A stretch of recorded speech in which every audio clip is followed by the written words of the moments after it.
मेरी रगों में लहू बन के दौड़ती है शरफ, ये मेरी माँ की मुक़द्दस ज़ुबान है उर्दू। नाज़रीन आदाब, डीडी उर्दू के ख़ास प्रोग्राम परवाज़ अदब में आपका खैर मक़दम है। नाज़रीन, जब शायरी की बात होती है तो शायरी तो कई ज़बानों में की जाती है। हिंदुस्तान नहीं बल्कि दुनिया की हर ज़बान में शायरी होती रही है और हो रही है। लेकिन जब हम शायरी का तस्वुर करते हैं तो उसका सिलसिला उर्दू से जोड़ते हैं, और वो उर्दू जिसके लिए कहा था दाग दहलवी ने, उर्दू है जिसका नाम हम ही जानते हैं दाग, उर्दू है जिसका नाम हम ही जानते हैं दाग, सारे जहां में धूम हमारी ज़बां की है। या अशोक साहिल ने कहा था उर्दू के बारे में कि मेरी उर्दू को दहशत गर्द जिसने भी कहा होगा उसे तो अपनी माँ का दूध भी कड़वा लगा होगा। अशोक साहिल ही फरमाते हैं कि उर्दू के चंद लफ्ज़ हैं जब से ज़ुबान पर, उर्दू के चंद लफ्ज़ हैं जब से ज़ुबान पर, तहज़ीब मेहरबा है मेरे ख़ानदान पर, तहज़ीब मेहरबा है मेरे ख़ानदान पर। नाज़रीन, कहने का मकसद ये है कि उर्दू सिर्फ़ शायरी तक महदूद नहीं है, अफसानों तक नहीं महदूद है, किस्से कहानियों तक नहीं महदूद है, बल्कि उर्दू एक मुकम्मल तहज़ीब है। जब हम अब्दुल हलीम शरर की किताब गुलिस्तान लखनऊ का मुताला करते हैं तो हमें उर्दू के वो तमाम पड़ाव का एहसास होता है कि उर्दू का किन किन ज़िंदगी के शोबे में दखल है, खाने में, पीने में, पतंगबाजी में, खेल में, तमाशों में, जरदोज़ी में, और तमाम उर्दू का दखल है। इसलिए कहा जा सकता है कि उर्दू एक ज़बान नहीं, उर्दू एक अदब नहीं, उर्दू एक मुकम्मल तहज़ीब है। और उस तहज़ीब की ज़ामिन हमारी गंगा जमुना की जो तहज़ीब है वही है, जो गंगा जमुना मिल कर के एक संगम की शक्ल बनाते हैं। तो हिंदुस्तान की तमाम कल्चर मिल कर के एक जब संगम बनते हैं तो उसका नाम हम उर्दू के नाम से जानते हैं। वही उर्दू कि जिसके लिए सिर्फ़ उससे दाग, मीर, वली दक्नी, खुसरो, गालिब, फैज़, शाहिर का नाम नहीं, बल्कि उस उर्दू के साथ ब्रजनारायण चकबस्त का भी नाम जुड़ा है। उस उर्दू के साथ दुर्गा साहिर नसीम का भी नाम जुड़ता है। उसी उर्दू के साथ दयाशंकर नसीम का नाम भी जुड़ता है। और वो उर्दू जिसमें नात भी कही जाती है, तो जो लोगों की एक सोच है कि सिर्फ़ ये एक ख़ास तबके तक जुड़ी हुई है, नहीं, नात भी जब कही जाती तो चंद प्रकाश जौहर कहते हैं कि मैं नाते नबी में कलम तोड़ दूँगा, मैं नाते नबी में कलम तोड़ दूँगा, तिलस्मात दैरो हरम तोड़ दूँगा, तिलस्मात दैरो हरम तोड़ दूँगा, जहाँ मुस्तफ़ा की झलक देख लूँगा वहीं पे मैं अपना ये दम तोड़ दूँगा। ये उर्दू है।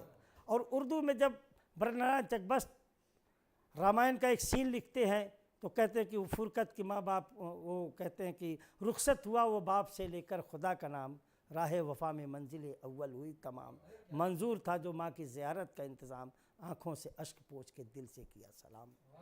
आज हम सब उसी उर्दू की बात कर रहे हैं। हमने उसी उर्दू से आपको रोशनास कराने के लिए एक शेर व अदब की महफ़िल सजाई है जिसका नाम है महफ़िल परवाज़ अदब।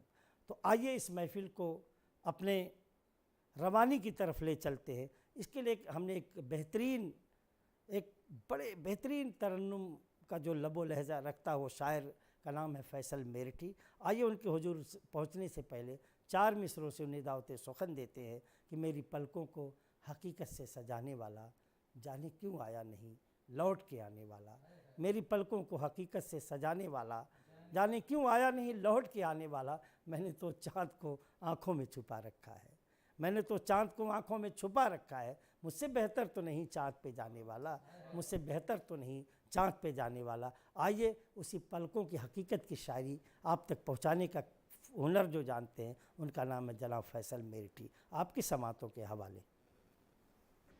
आप जब मुझे को प्यार देते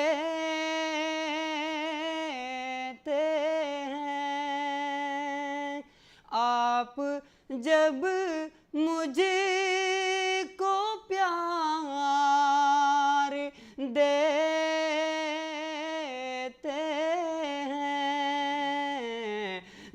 जिंदगी को संवार देते हैं, जिंदगी को संवार देते हैं।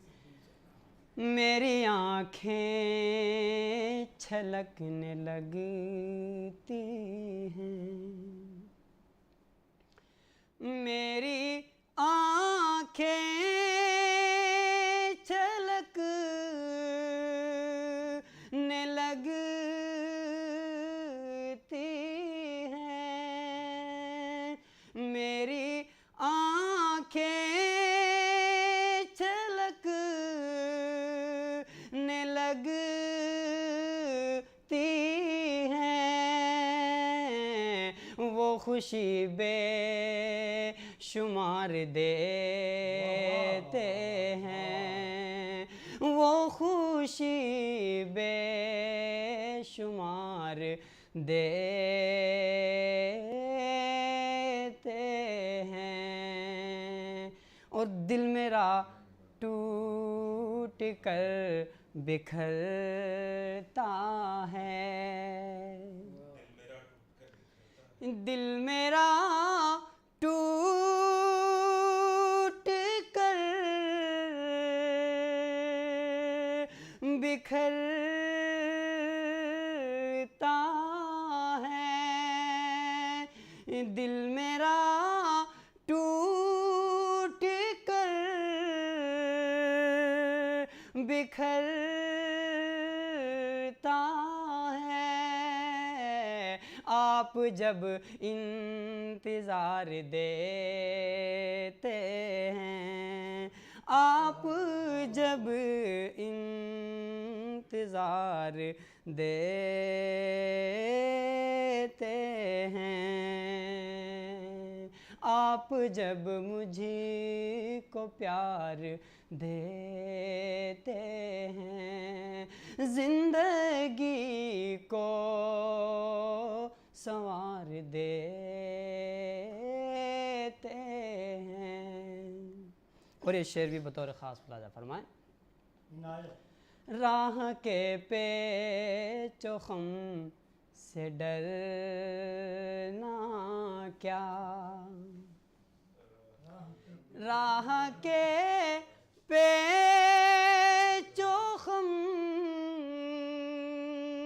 से डरना क्या, राह के पेचो खम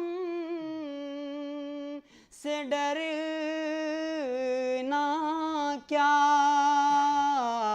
हौसले खुदे संवार देते हैं, हौसले खुदे संवार देते हैं। बहुत बहुत शुक्रिया। पहले वाले शेर मतलब के थे या मकसद का? और ये शेर भी आप तक पहुंचाता हूँ, मुलाजा फरमाइएगा। हम तो ऐसे हैं रंजो गम को भी, हम तो ऐसे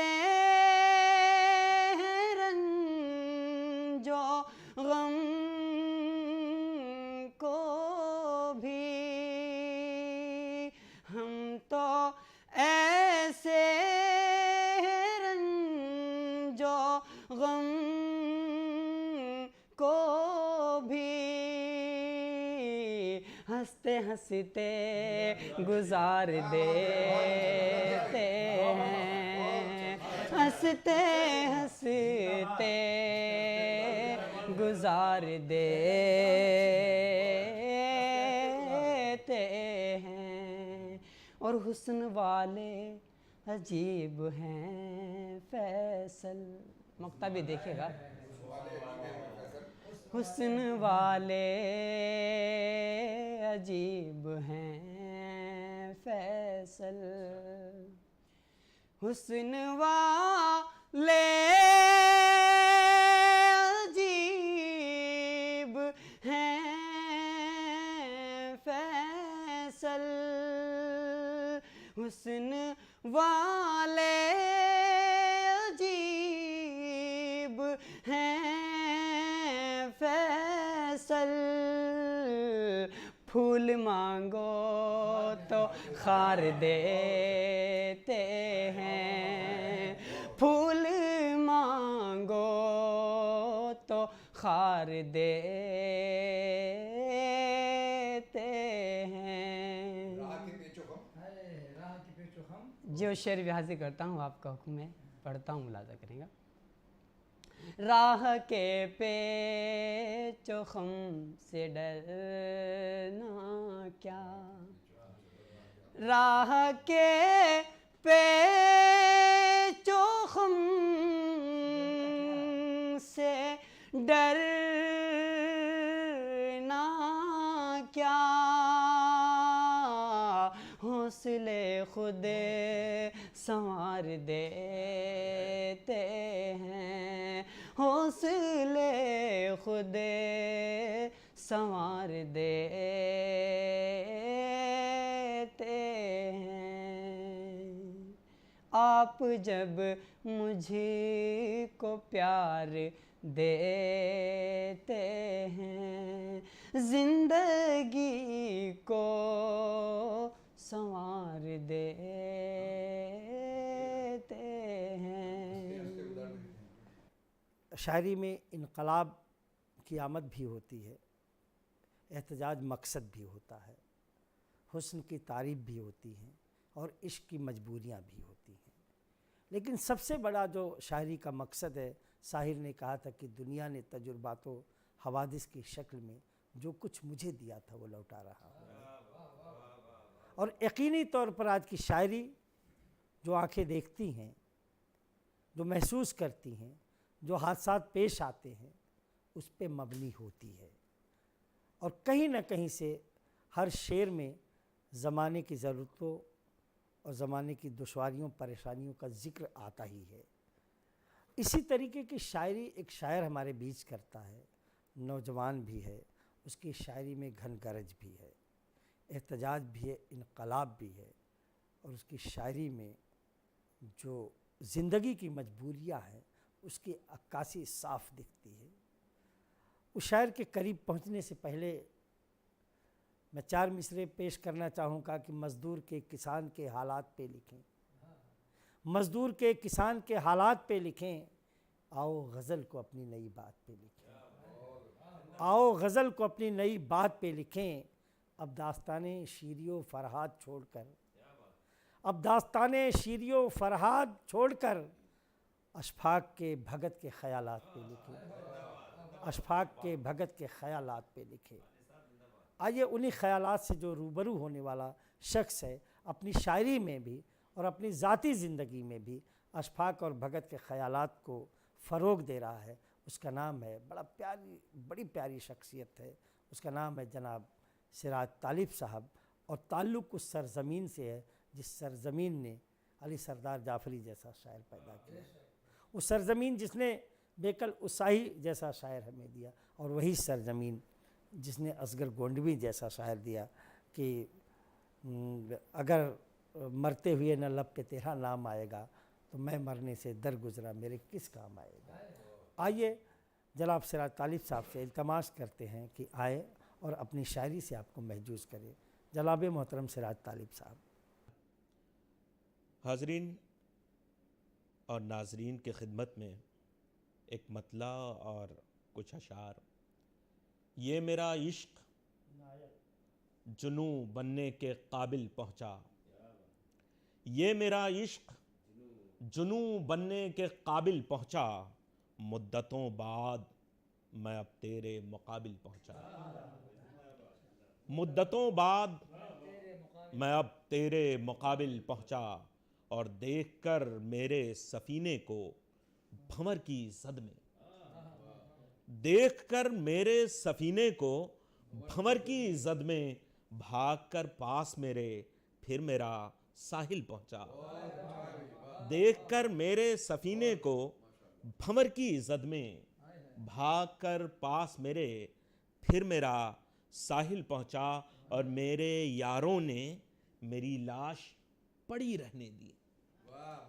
मेरे यारों ने मेरी लाश पड़ी रहने दी, फिर जनाजे को उठाने मेरा कातिल पहुंचा। मेरे यारों ने मेरी लाश पड़ी रहने दी, फिर जनाजे को उठाने मेरा कातिल पहुंचा। और ये शेर देखें कि भूखे हफ्तों से थे, रोटी की ज़रूरत थी जिन्हें, भूखे हफ्तों से थे, रोटी की ज़रूरत थी जिन्हें, ऐसे बच्चों के मकानों पे मिसाइल पहुंचा। भूखे हफ्तों से थे, रोटी की ज़रूरत थी जिन्हें, ऐसे ऐसे बच्चों के मकानों पे मिसाइल पहुंचा। और शेर देखें कि मिल ही जाएगा उसे अपनी अकीदत का सिला, मिल ही जाएगा उसे अपनी अकीदत का सिला, ठोकरें खा के जो दर पे तेरा साइल पहुंचा। वाह वाह वाह वाह वाह मिल ही जाएगा उसे अपनी अकीदत का सिला, ठोकरें खा के जो दर पे तेरा साइल पहुंचा। और ये शेर देखें कि बड़ा लतीफ़ सा शेर हो गया कि मिल ही जाएगा उसे अपनी अकीदत का सिला, और फैसला आज ही हो जाएगा किस्मत का मेरी, फैसला आज ही हो जाएगा किस्मत का मेरी, दफ्तर हुस्न में है इश्क का फाइल पहुंचा। वाह वाह वाह वाह वाह वाह वाह वाह वाह वाह वाह वाह। फैसला आज ही हो जाएगा किस्मत का मेरी, दफ्तर हुस्न में, दफ्तर हुस्न में है इश्क का फाइल पहुंचा।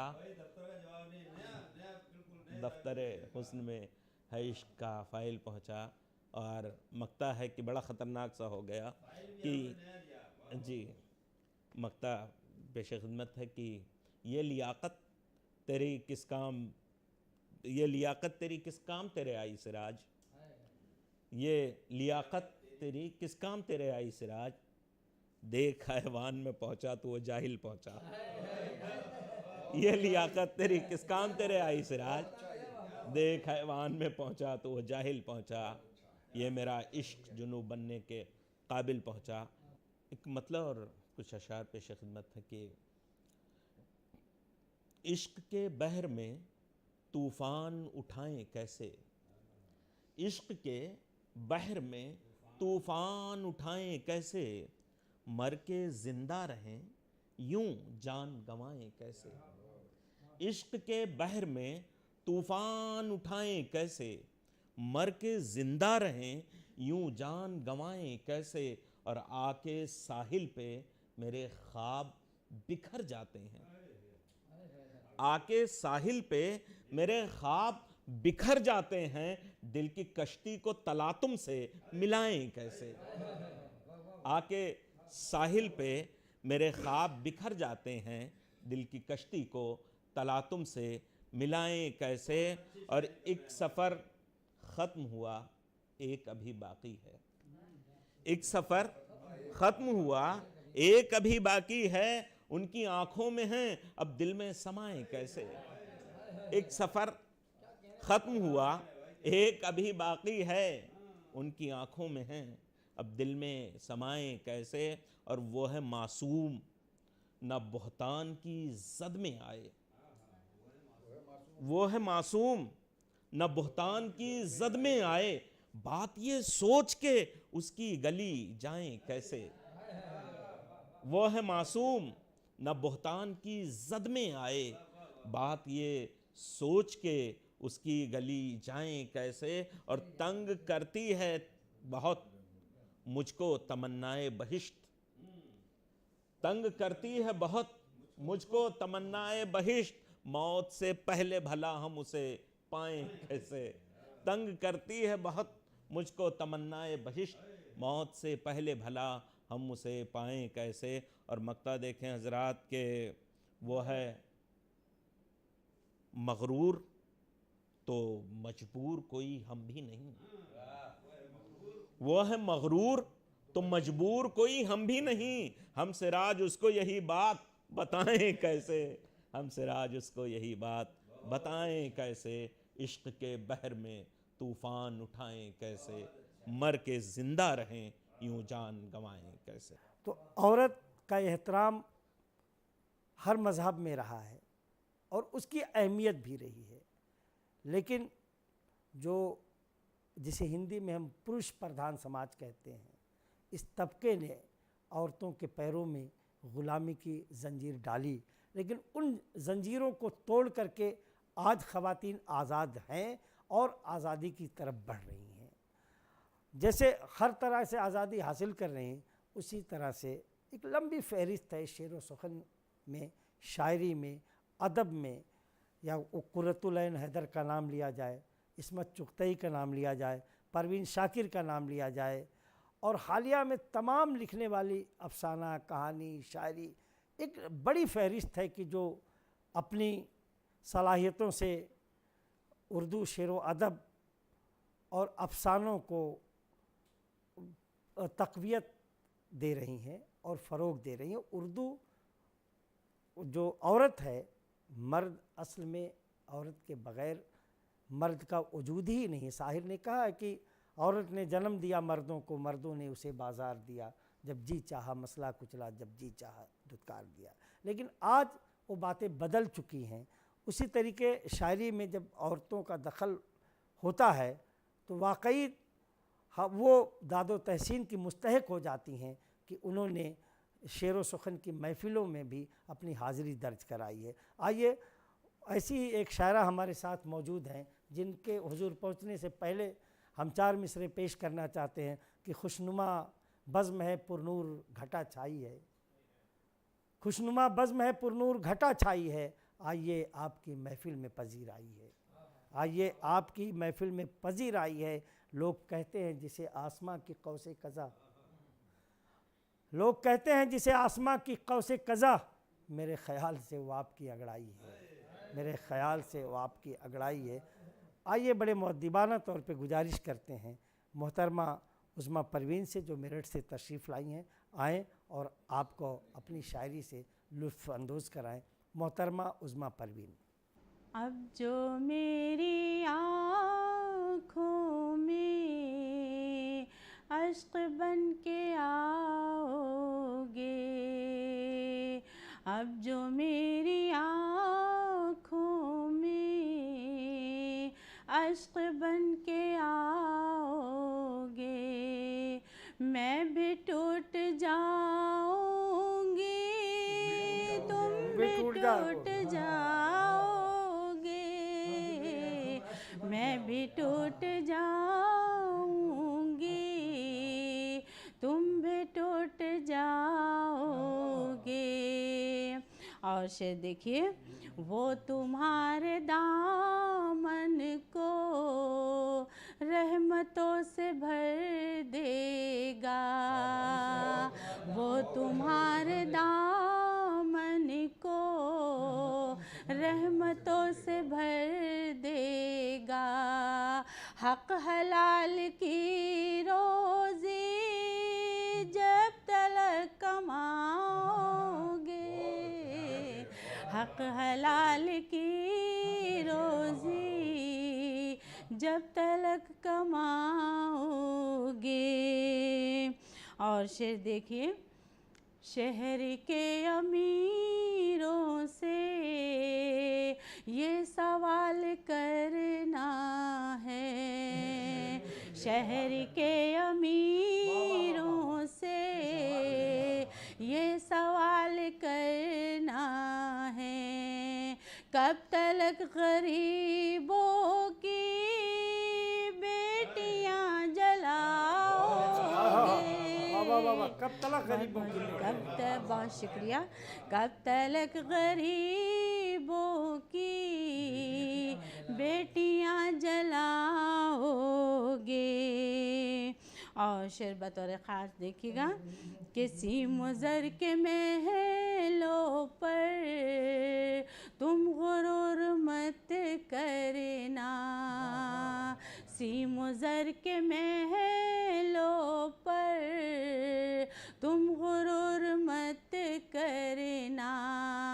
खाली हाथ आए थे, खाली हाथ जाओगे, खाली हाथ आए थे, खाली हाथ जाओगे, और चंद रोज रहता है दर्द ये जुदाई का, चंद रोज रहता है दर्द ये जुदाई का।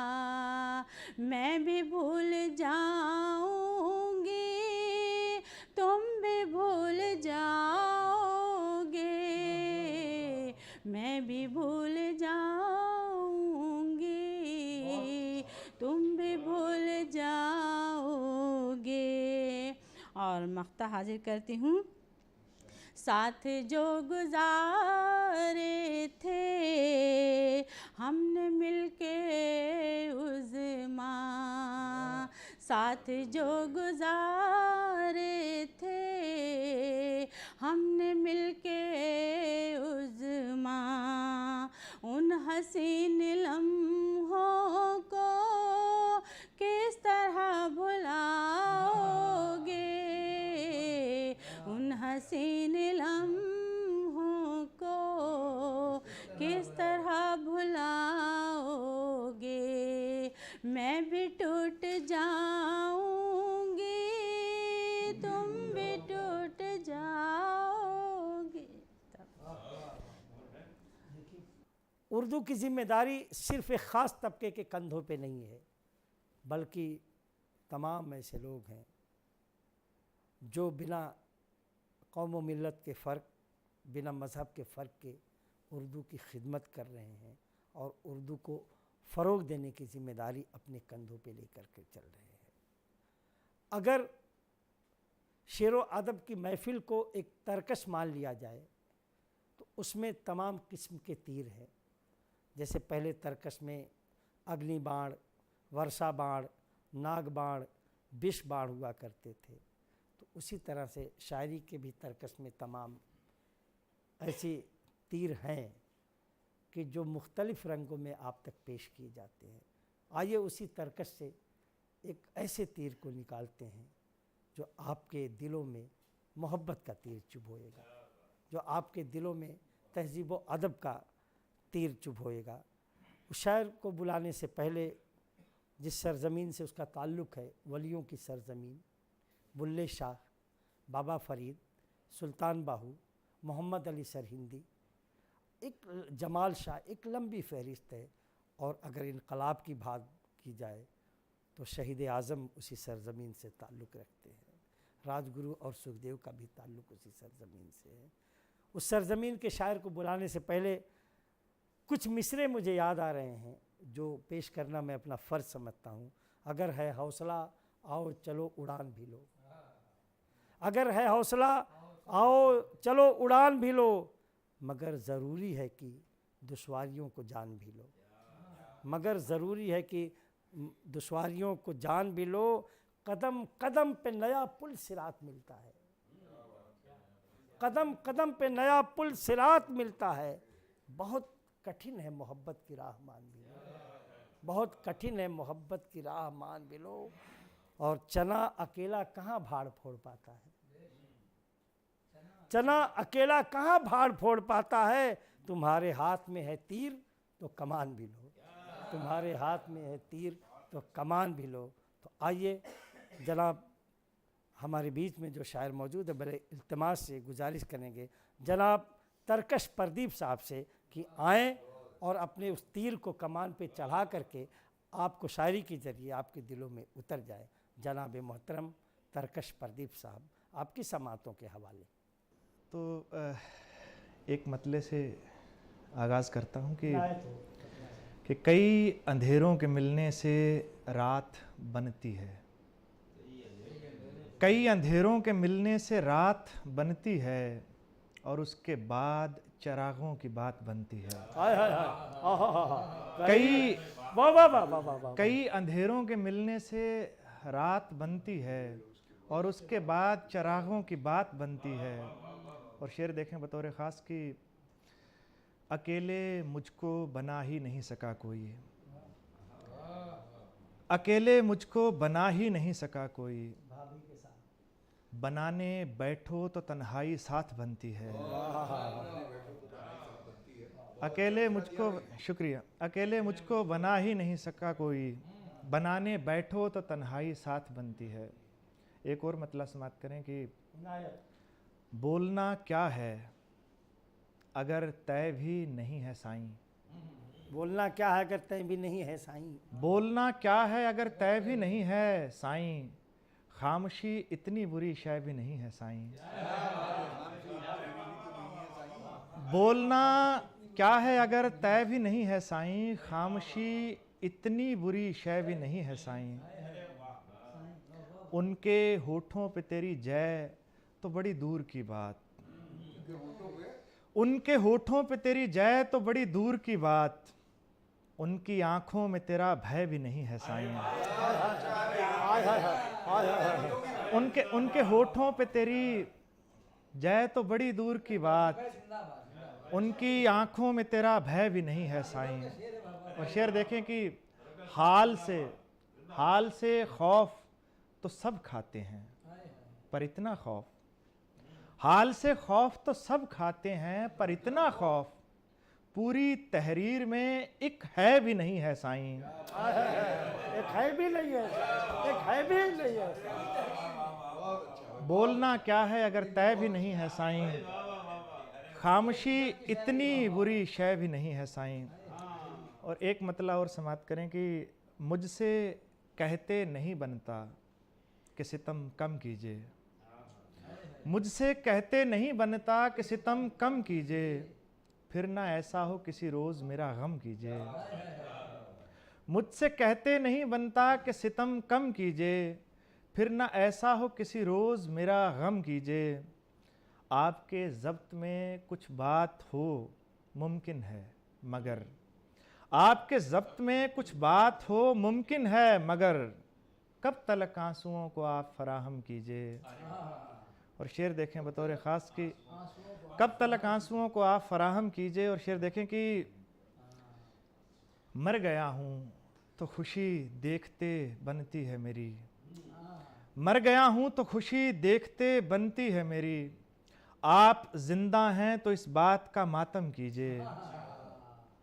और शेर देखें कि शेर देखें कि बूंदा बांदी से मज़ीद आग भड़क जाती है, बूंदा बांदी से मज़ीद आग भड़क जाती है, मुझ पे कीजिए कभी बारिश तो झमाझम कीजिए। बूंदा बांदी से मज़ीद आग भड़क जाती है, मुझ पे कीजिए कभी बारिश तो झमाझम कीजिए। और लोग कहते हैं कि हम ठीक हुए जाते हैं, लोग कहते हैं कि हम ठीक हुए जाते हैं, आइए फिर से हमें दरहम व बरहम कीजिए। और मक्ता है इस गज़ल से कि आपका काम यहाँ ख़त्म हुआ तरकश जी, आपका काम यहाँ ख़त्म हुआ तरकश जी, अब किसी दूसरी दुनिया को जहन्नम कीजिए। मुझसे कहते नहीं बनता कि सितम कम कीजिए, फिर ना ऐसा हो किसी रोज़ मेरा गम कीजिए। शुक्रिया। एक मतलब और समाप्त करें कि ज़िंदा तेरे बग़ैर भी रहना पड़ा मुझे, ज़िंदा तेरे बग़ैर भी रहना पड़ा मुझे, इस सानिहे पे शेर भी कहना पड़ा मुझे। ज़िंदा तेरे बग़ैर भी रहना पड़ा मुझे, इस सानिहे पे शेर भी कहना पड़ा मुझे। और दिल की मुहिम को सहल नहीं जान मेरी जान, दिल की मुहिम को सहल नहीं जान मेरी जान, दिल की मुहिम को सहल नहीं जान मेरी जान, अपने भी एहतिजाज को सहना पड़ा मुझे। दिल की मुहिम को सहल नहीं जान मेरी जान, अपने भी एहतिजाज को सहना पड़ा मुझे। और जहमत उठाना होती उसे और वार की, जहमत उठाना होती उसे और वार की, सो उसकी एक चोट पे ढहना पड़ा मुझे। जहमत उठाना होती उसे और वार की, सो उसकी एक चोट पे ढहना पड़ा मुझे। और शेर देखें कि इस तरह सुन रहा था कोई मेरी बात को, इस तरह सुन रहा था कोई मेरी बात को, कहने की बात और है कहना पड़ा मुझे। इस तरह सुन रहा था कोई मेरी बात को, कहने की बात और है कहना पड़ा मुझे। फरदा की फिक्र थी न था माजी का कुछ ख्याल, फरदा की फिक्र थी न था माजी का कुछ ख्याल, ऐसे भी एक हाल में रहना पड़ा मुझे। और शेर, इस गज़ल से आखिरी शेर है कि एक उम्र तक चलाए गए खूब हाथ पाँव, एक उम्र तक चलाए गए खूब हाथ पाँव, जब आई मेरी लहर तो बहना पड़ा मुझे। जब आई मेरी लहर तो बहना पड़ा मुझे। जिंदा तेरे बगैर भी रहना पड़ा मुझे, इस सानिहे पे शेर भी कहना पड़ा मुझे। शुक्रिया। गुलों में रंग भरे बादे नौ बहार चले, गुलों में रंग भरे बादे नौ बहार चले, चले भी आओ कि गुलशन का कारोबार चले, चले भी आओ कि गुलशन का कारोबार चले। ये गुलशन फूलों का नहीं है, बल्कि शायरी के गुलशन का कारोबार यहाँ चल रहा है। और ये शायरी का कारोबार जो है महफ़िल परवाज़े अदब के गुलशन का कारोबार है। और लगातार जब से आज का ये एपिसोड शुरू हुआ है, परवाज़ अदब के कारोबार में इजाफ़ा होता जा रहा है, मुनाफे की तरफ गामज़न है ये महफ़िल। तो आइए क्यों ना इसको मज़ीद मुनाफा देने के लिए एक ऐसे शायर के हुजूर चले कि जो इस कारोबार को बुलंदी तक पहुंचाने का हुनर जानता है और यकीनी तौर पर उसकी शायरी से इस परवाज़ अदब के कारोबार का जो इजाफ़ा है वो दोबाला हो जाता है, कई गुना बढ़ जाता है। इस कारोबार को फ़रोग़ देने का हुनर जानता है। और आइए उसके बारे में जितनी भी बात की जाए, तरन्नुम का जादू ऐसा है कि अगर उसके तरन्नुम की आवाज़ करेले के पास पहुंच जाए तो शायद आम बन जाता है, और अगर आम तक पहुंच जाए तो वो शहद बन जाता है। और शहद इंतहा है मिठास की। यकीनी तौर पर शायरी में जो तरन्नुम के ज़रिए शहद की मिठास का एहसास कराने का हुनर जानता है, उस शायर का नाम है शरफ नानपारवी। उसको बुलाने से पहले वो जिस सरज़मीन से ताल्लुक़ रखता है, सरज़मीन बहराइच, वहीं के एक शायर हामिद बहराइची के 4 मिसरे पेश करना चाहूँगा कि उफ़ तेरे गम का मारा हुआ, उफ़ तेरे गम का मारा हुआ, आईना पारा पारा हुआ, उफ़ तेरे गम का मारा हुआ, आईना पारा पारा हुआ, और तुझसे सबको मुनाफा मिला, तुझसे सबको मुनाफा मिला, सिर्फ मेरा खसारा हुआ, सिर्फ मेरा खसारा हुआ। आइए, जो सामीन को अगर कोई खसारा हुआ है तो यकीनी तौर पर इनकी शायरी सुनने के बाद उस खसारे की भरपाई हो जाएगी। तो मैं बड़े इल्तिमास और अदब से गुजारिश करता हूँ जनाब मोहतरम शरफ नानपारवी साहब से आए और अपनी शायरी से आपको महजूज़ कराए। जनाब मोहतरम शरफ नानपारवी। मोहब्बतों की हंसी दास्तान है उर्दू, मोहब्बतों की हंसी दास्तान है उर्दू,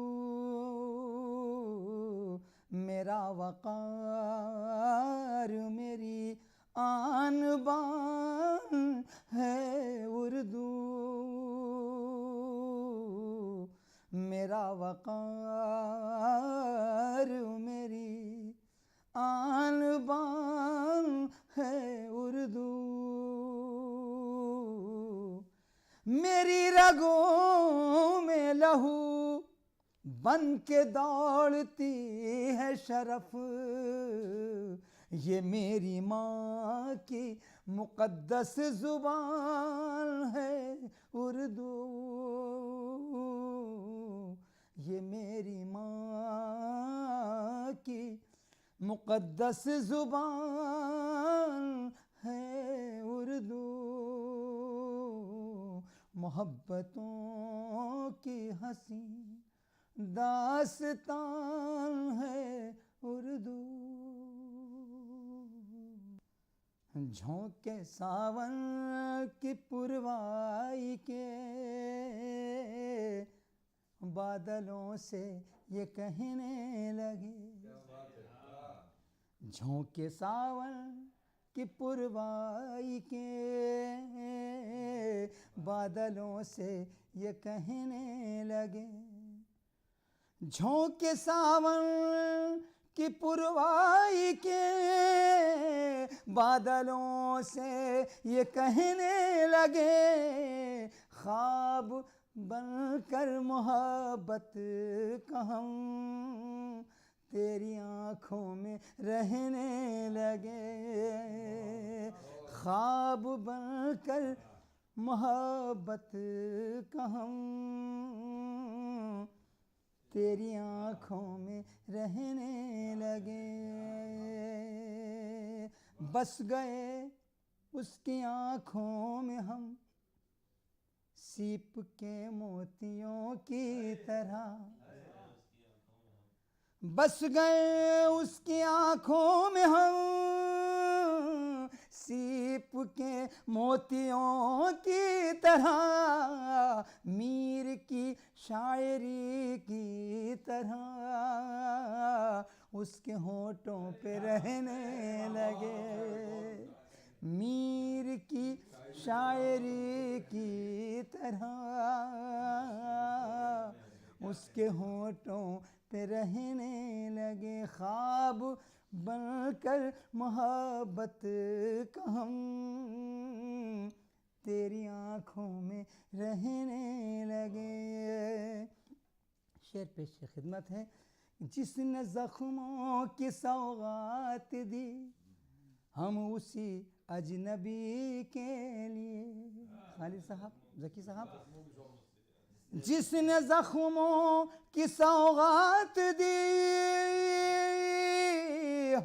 हम उसी अजनबी के लिए। जो मुक़द्दर में लिखे न थे उन अज़ाबों को सहने लगे। जो मुक़द्दर में लिखे न थे उन अज़ाबों को सहने लगे। तरकश साहब ये शेर। चांद की 14वीं रात में उससे बिछड़े थे हंसते हुए। चांद की 14वीं रात में उससे बिछड़े थे हंसते हुए। चांद की 14वीं रात में उससे बिछड़े थे हंसते हुए। घर में जब लौट कर आए हम अश्क आँखों से बहने लगे। घर में जब लौट कर आए हम अश्क आँखों से बहने लगे। आखिरी शेर तमाम नाज़रीन की खिदमत में। एक मासूम की चीख ने मेरे होठों को भी सी दिया। एक मासूम की चीख ने मेरे होठों को भी सी दिया। एक मासूम की चीख ने मेरे होठों को भी सी दिया। जिनकी आवाज़ की धूम थी वो भी खामोश रहने लगे। जिनकी आवाज़ की धूम थी वो भी खामोश रहने लगे। बस गए उसकी आँखों में हम सीप के मोतियों की तरह। मीर की शायरी की तरह उसके होठों पे रहने लगे। शुक्रिया शुक्रिया। परवाज़ अदब की महफिल के उफ़ पे एक सूरज निकल रहा है जिसको हम तारिक ज़की के नाम से जानते हैं। यकीनी तौर पर उनकी शायरी में समाज का दर्द भी है और फ़लसफ़ा की बातें भी हैं, और वो सब ज़िंदगी के मसाइल उनकी शायरी हल करती हुई नज़र आती, जिससे हम दो चार होते हैं। बड़े एहतराम से उनसे बुलाने से पहले चार मिसरे पेश करना चाहूँगा कि मैं वो चराग हूँ दीवार है न छत मेरी, मैं वो चराग हूँ दीवार है न छत मेरी, हवाएं करती हैं फिर भी मुखालफत मेरी। मैं वो चराग हूँ दीवार है न छत मेरी, हवाएं करती हैं फिर भी मुखालफत मेरी। मैं शहंशाह हूँ गुज़रे हुए ज़माने का, मैं शहंशाह हूँ गुज़रे हुए ज़माने का, सिमट के रह गई एक घर में सल्तनत मेरी, सिमट के रह गई एक घर में सल्तनत मेरी। ये यकीनी तौर पर ये चारों मिसरे उर्दू के लिए कहे गए हैं। जिस ज़बान की सल्तनत पूरी दुनिया में हुकूमत करती थी, उसे सिमट करके कुछ महदूद दायरे तक रख दिया गया है। और यही हाल इस कोविड-19 के दौर में शायरों को हुआ है कि ज़की तारिक जैसा शायर सिमट के अपने घर में अपने शेरों को खुद लिखता है और ख़ुद सुनता है। लेकिन आइए बड़े एहतराम से जनाब ज़की तारिक साहब को दावत सुखन देते हैं, और ये हमारे इस महफ़िल के अगर मक्ता कहा जाए तो कोई हर्ज नहीं होगा। आइए अपने मक्ते की तरफ बड़ी मुअद्दिबाना गुजारिश से करते हैं जनाब तारिक ज़की साहब से, आएँ और वो आपकी समातों के हवाले। कि शहर से कुछ दूर एक वीरान खित्ता जागता है, शहर से कुछ दूर एक वीरान खित्ता जागता है, सो चुकी आबादियाँ लेकिन खराबा जागता है, सो चुकी आबादियाँ लेकिन खराबा जागता है, शहर से कुछ दूर एक वीरान खित्ता जागता है, सो चुकी आबादियाँ लेकिन खराबा जागता है। और शेर मुलाजा फरमाए शरफ साहब के धूप ज़ख्मी हो चुकी साए भी लंगड़ाने लगे हैं, धूप ज़ख्मी हो चुकी साए भी लंगड़ाने लगे हैं, एक साथ बुझ रही है एक लम्हा जागता है, एक साथ बुझ रही है एक लम्हा जागता है। और ताक से उठता धुआं बातों में है मसरूफ़ लेकिन, ताक से उठता धुआं बातों में है मसरूफ़ लेकिन, अज़मते रफ्ता का जब घर में असासा जागता है, अज़मते रफ्ता का जब घर में असासा जागता है। और शेर मुराद करें कि जब भी एक मजजूब दीवाने की आंखें नम हुई हैं, हाय हाय, जब भी एक क्या बात है, मोहब्बत, क्या मजजूब आदाब दीवाने की आंखें। आदाब, जब भी एक मजजूब आंखें, जब भी एक मजजूब दीवाने की आंखें नम हुई हैं, एक अनजानी सी वहशत से ज़माना जागता है, एक अनजानी सी वहशत से ज़माना जागता है। जब भी एक मजजूब दीवाने की आंखें नम हुई हैं, जब भी एक मजजूब दीवाने की आंखें नम हुई हैं, एक अनजानी सी वहशत से ज़माना जागता है। और घर के आंगन में हर एक सू खुशबुएं बिखरी हुई हैं, घर के आंगन में हर एक सू खुशबुएं बिखरी हुई हैं, देखना ये है कि कब उसका दरीचा जागता है, घर के आंगन में हर एक सू खुशबुएं, आदाब जनाब आदाब, शुक्रिया साहब, कि घर के आंगन में हर एक सू खुशबुएं बिखरी हुई हैं, घर के आंगन में हर एक सू खुशबुएं बिखरी हुई हैं, देखना ये है कि कब उसका दरीचा जागता है, देखना ये है कि कब उसका दरीचा जागता है। और अहदे माजी का कफन ओढ़े ज़माना सो रहे हैं, अहदे माजी का कफन ओढ़े ज़माने सो रहे हैं, अहदे माजी का कफन ओढ़े ज़माने सो रहे हैं, घर की बोसीदा किताबों में फसाना जागता है, घर की बोसीदा किताबों में फसाना जागता है। और मक्ता हाजिर खिदमत है कि ए ज़की क्यों सोच की यलगार को रोके हुए हो, ए ज़की क्यों सोच की यलगार को रोके हुए हो, कुछ तो है जो आपके सीने में सोता जागता है, कुछ तो है जो आपके सोने में सोता जागता है, शहर से कुछ दूर एक वीरान खित्ता जागता है, सो चुकी आबादियाँ लेकिन खराबा जागता है। मुलाज़ा करें कि हम अगर इश्क की रुदाद सुनाने लग जाएं, मतलब मुलाज़ा फरमाइए जी, मतलब कि हम अगर इश्क की रुदात सुनाने लग जाएं, 1-2 साल नहीं कितने ज़माने लग जाएं। वाह वाह वाह वाह वाह वाह वाह वाह वाह वाह वाह मोहब्बत जनाब, कि हम अगर इश्क की रुदात सुनाने लग जाएं, हम अगर इश्क की रुदात सुनाने लग जाएं, 1-2 साल नहीं कितने ज़माने लग जाएं। और कामरा आप किसी रोज़ तो हो जाएंगे, कामरा आप किसी रोज़ तो हो जाएंगे, आज से आप मेरा नाम मिटाने लग जाएं, आज से आप मेरा नाम मिटाने लग जाएं। और खालिद भाई ये शेर सुने कि ये सुना है वो बहुत जल्द हैं आने वाले, ये सुना है वो बहुत जल्द हैं आने वाले, क्यों ना हम बाग तसव्वुर के सजाने लग जाएं, क्यों ना हम बाग तसव्वुर के सजाने लग जाएं।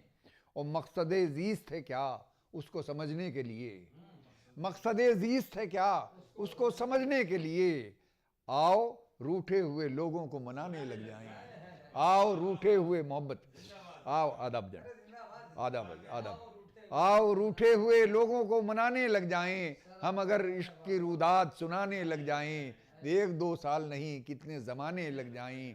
और मुस्तकिल मुझको मिटाने पे जो आमादा हैं, मुस्तकिल मुझको मिटाने पे जो आमादा हैं, कहीं ऐसा ना हो वो खुद ही ठिकाने लग जाएं। मुस्तकिल आदाब आदाब आदाब, शुक्रिया भाई। मुस्तकिल मुझको मिटाने पे जो आमादा हैं, मुस्तकिल मुझको जो मिटाने पे जो आमादा हैं, कहीं ऐसा ना हो वो खुद ही ठिकाने लग जाएं। और ये शेर में मुलादा फरमा लें कि ये समझ लो कि कोई इम्तहान आएगा ज़रूर, ये समझ लो कि कोई इम्तहान आएगा ज़रूर, लोग जब अपने फ़राइज़ को भुलाने लग जाएं। ये समझ लो कि कोई इम्तिहान आएगा ज़रूर, लोग जब अपने फ़राइज़ को भुलाने लग जाएं। और इसलिए टूट के मिलता नहीं मैं उनसे ज़की, इसलिए टूट के मिलता नहीं मैं उनसे ज़की, वो मेरे हाथ से दामन न छुड़ाने लग जाएं। इसलिए टूट के मिलता नहीं मैं उनसे ज़की, वो मेरे हाथ से दामन न छुड़ाने लग जाएं। ये सुना है वो बहुत जल्द हैं आने वाले, क्यों ना हम बाग तसव्वुर के सजाने लग जाएं। हम अगर इश्क की रुदात सुनाने लग जाएं, 1-2 साल नहीं कितने ज़माने लग जाएं। नाजरीन, आज की परवाज़ अदब की महफ़िल यहीं पे इख्तिताम पजीर होती है। अगले एपिसोड में मुख्तलिफ शोरा के साथ फिर हम मिलेंगे, तब तक के लिए खुदा हाफिज़।